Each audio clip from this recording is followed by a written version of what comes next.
Il est avec nous pour cette 3e édition du festival transatlantique de Saintes. C'est Théo Le Vigoureux alias Fakir. Bonsoir Fakir. Salut. Comment tu vas? Bah écoute, super bien. On est dans un magnifique cadre. Donc, ouais. Ouais. Alors, on est à quelques instants avant que tu ailles te produire sur scène. Comment, toi, déjà, tu te sens avant de monter sur scène? Assez détendu. En vrai, ça dépend souvent de la qualité d'accueil. Ouais. Et là, on a été accueillis vraiment bien. Enfin, on sent que les gens sont là par passion. On sent que c'est un festival qui a envie de bien faire et qui est là pour amour de la musique et de l'art. Et du coup, ça nous met dans un mood qui est trop chouette, quoi. J'aurais juste qu'on revienne sur l'histoire de ton nom d'artiste, Fakir. Parce que, alors, contrairement à ce qu'on pourrait penser, ça ne s'écrit pas comme un fakir. Ce n'est pas un fakir, c'est fake. Ouais. Et l'oreille, parce que quand tu étais jeune, tu avais un groupe de rock, ouais. je crois, avec des amis, et tu as basculé vers la musique, on va dire, un peu plus électronique, entre guillemets. Et en fait, ça explique le mauvaise oreille, mauvais son, c'était ça? Ouais, mauvaise oreille, fausse oreille, parce que fausse musique, tu vois, parce que produite par ordinateur, j'avais pas un bout de bois avec des cordes entre les mains, entre guillemets, et du coup, c'était un peu le sujet de moquerie, de moquerie gentille, quoi, par mes anciens potes qui étaient restés dans le rock. Et du coup, c'est venu un peu de là. C'était une espèce d'auto-van en mode, je vais faire de la fausse musique avec ma fausse oreille, quoi. Tu viens de Caen, et ça, j'en suis content, ça fait plaisir. Il vient de Caen, voilà, vous ne savez pas, je viens de Normandie aussi. Ça fait super plaisir. À Caen, mais en fait, c'est un peu un centre d'artistes, Caen, parce qu'on sait qu'il y a Orelsan qui vient de Caen également. D'ailleurs, je sais pas si on t'a déjà dit, t'as un faux air d'Orelsan. Ouais, on me l'a déjà dit. Ouais, on t'a déjà dit. Ouais.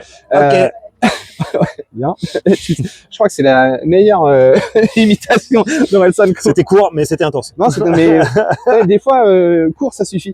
J'aimerais qu'on parle aussi, avant tout, surtout, c'est de ton dernier album qui est sorti cette année, en janvier 2024, c'est Hyper Talisman.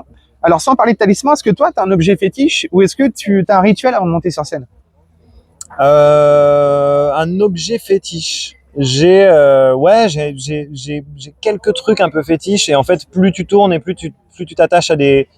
C'est pas vraiment des objets, c'est plus des rituels, comme tu dis, quoi. Il y a le rituel avant de monter sur scène, mais il y a le rituel de faire sa valise, de mettre certains trucs à certains endroits, il y a tout un process comme ça. Bon, un objet duquel je me détache très peu maintenant en tournée, c'est ma Switch. Ouais. On pourrait dire que c'est un peu mon talisman, parce qu'en vrai, c'est ça qui me fait passer tous les trajets en train assez rapidement. Et avant de monter sur scène, quel rituel, ça dépend. Mais il y a toujours un moment où je me mets dans un mood un peu Super Saiyan, tu vois. C'est un mélange de concentration du boxeur, un peu genre je vais monter sur le ring, et en même temps d'une espèce d'état méditatif un peu où je fais le vide, où si on me parle, il se passe plus rien, il y a plus rien dans mon cerveau, parce que être sur scène, c'est un état de transe. Ouais. Tu peux pas penser, tu peux pas être trop dans le mental. Et du coup, avant de monter sur scène, t'es obligé de te mettre dans ce mood-là. Et je sais qu'on est plusieurs dans le live, notamment de Fakir, on est 3 sur scène, et on est 2 en tout cas avec ma violoniste à se mettre dans ce mood-là. On peut pas nous parler, et on peut pas se parler même mutuellement, tu vois. On est vraiment juste l'un derrière l'autre comme ça, en mode concentration de bourrin. Et t'as vraiment l'impression d'être dans ce truc Super Saiyan en mode je concentre l'énergie dans mon chakra, tu vois. C'est un peu ce mood-là, quoi. Et c'est un peu un petit rituel. Ton dernier album, t'es revenu à tes premiers amours, on va dire, sur ta musique, parce que je sens que tu voulais transmettre un message aux gens, dans le sens où tu voulais réunir cet esprit de fête, de partage. C'était important pour toi de revenir justement un peu à l'essentiel, en fait? Oui, ça a été important parce que je ressortais d'une période qui était un peu, en fait, une période, mais qui était un peu les débuts de Fakir, en fait, qui m'ont amené à tester diverses choses. J'ai été chez Universal pendant longtemps, donc dans des gros labels qui attendaient aussi beaucoup du projet, etc. Moi, j'avais une espèce de direction en tête qui n'était pas tout à fait accordée avec la leur. Et en fait, de revenir avec Talisman aux sources comme ça, moi, ça m'a fait beaucoup de bien, et ça m'a fait aussi me dire, en fait, c'est ça que j'aime faire, c'est ça qui me fait vibrer. J'ai réussi à écrire de la musique sans avoir une intention, sans avoir une ambition, tu vois, à écrire juste de la musique parce que c'est ça qui me faisait kiffer. Et Talisman et Hyper Talisman sont dans cette espèce de nouvelle ligne éditoriale pour moi de juste on est simplement en train de faire de la musique qui nous fait du bien, quoi. Et ça a été assez libérateur et assez cool. Et avant ça, en fait, je suis aussi tout autant content, tu vois, des albums qui ont été produits avant, mais j'étais plus dans l'expérimentation. J'étais là, est-ce que si je fais ça, ça va toujours me convenir? Est-ce que si je fais ça aussi? Et en fait, de ces expériences-là, j'ai pu en tirer certaines leçons et me dire, en fait, ok, moi, ce qui me fait kiffer vraiment, c'est ça. Et j'ai l'impression d'avoir trouvé cette fibre-là dans Talisman et Hyper Talisman.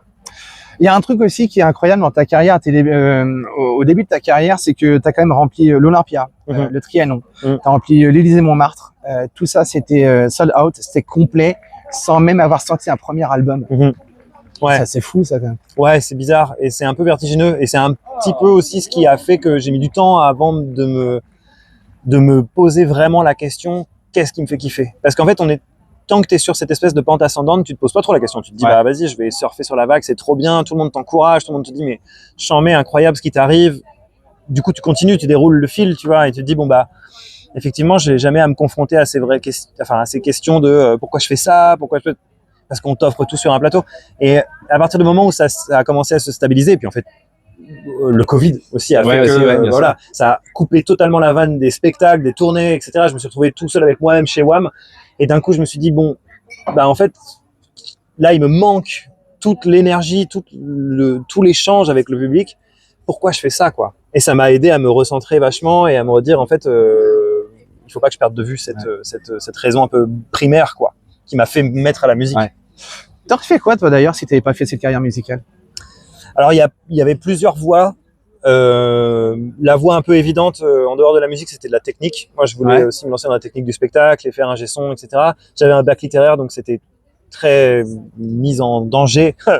J'aurais pas trop pu faire d'école, etc., à moins que je sois blindé, ce qui n'était pas du tout le cas.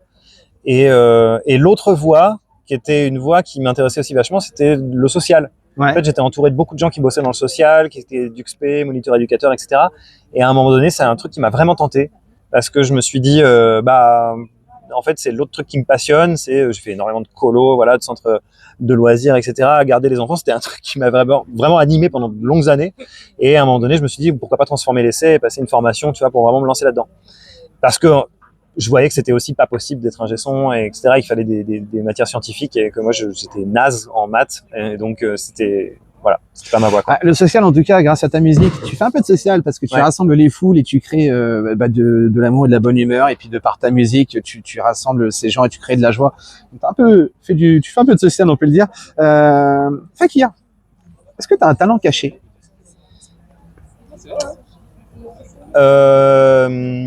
Est-ce que j'ai un talent caché? Je pense faire un excellent crumble aux pommes. Ouais, ok, d'accord. Je suis assez bon, je pense. Et je fais aussi je me perfectionne pas mal en pizza. J'aime bien. Il y a un truc avec les pizzas maison. On m'a toujours dit que elles étaient bien, elles étaient bonnes et tout. Donc j'ai tendance à me dire, peut-être qu'il y a un bail là-dedans. Et sinon, je suis un gros gamer. Ouais. Et j'ai un très bon Link main à Smash Bros Ultimate. Voilà. Je prends qui vous voulez à Smash Bros. Je joue Link. Voilà. Voilà, le défi est lancé. Donc, si vous voulez défier Fakir, n'hésitez pas. Le dernier gros concert sur lequel tu as pris un gros kiff, là, l'artiste que tu as été voir, c'était qui? Que j'ai vu. Ouais. Eh ben, écoute, c'était un concert qui se passait à côté de Sète, à Metz, là, dans le sud, en bord du lac de Thau. C'était Fada Freddy. Ok. Je jouais le même soir en DJ set, et je m'attendais pas du tout. Je m'attendais pas à grand chose, en fait. Je connaissais la musique de Fada Freddy un peu de loin, et il était programmé, et je l'ai vu en mode spectateur, et j'ai pris une claque de ouf. Je saurais pas comment résumer ça autrement de aller le voir en live, parce que c'était un peu masterclass. Le gars est là depuis longtemps, mais c'est pas pour rien. Ce soir, tu es à la 3e édition du Festival de Transatlantique de Saintes. Tu vas te produire sur scène dans quelques instants, dans pas longtemps. On te retrouve où après? Eh ben, écoute, donc là, on est à Saintes ce soir, le 22. Demain, je serai le 23 à côté de Bergerac, au Villégiature, qui organise des concerts, voilà, tout l'été, etc. C'est une sorte de festival. J'ai peur de dire des bêtises, mais voilà, ils font des concerts tout l'été. C'est dans un lieu magnifique. Après-demain, le 24, je serai à Loire-en-Vallée pour le festival Rock-en-Bray, édition Japon. Ça me parle. La semaine prochaine, en Seine-Maritime, à côté de Rouen, à Billorel. À la maison. Voilà. Pour le festival qui s'appelle le FAN, Festival des artistes normands, fan. Et après, il y a quelques lives et DJ set en septembre, je sais plus parce que ça s'embrouille un peu dans ma tête. On retrouve toutes ces dates sur ta page Facebook, j'imagine. Absolument. Tout est annoncé. Hop là, juste ici, juste en bas. Exactement. En attendant, je le rappelle, ton dernier album, c'est Hyper Talisman, qui est sorti en janvier 2024, qu'on trouve encore toujours d'actualité, toujours disponible sur toutes les plateformes et aussi dans les derniers quelques disquaires qui se respectent et qui existent encore en France. Il y a intérêt. Et c'est important de le dire parce que c'est comme les vidéoclubs, c'est pareil. Merci beaucoup, Fakir, d'avoir pris le temps de répondre à mes questions. Pour ta prestation juste après, je te dis un très gros merde. Je sais que tu le prendras très bien. Nous, bien évidemment, on va rester pour cette 3e édition du Festival Transatlantique de Saintes. C'était Fakir, messieurs, dames. Merci d'avoir pris le temps de répondre à la question. C'était un véritable honneur. Et puis, restez avec nous.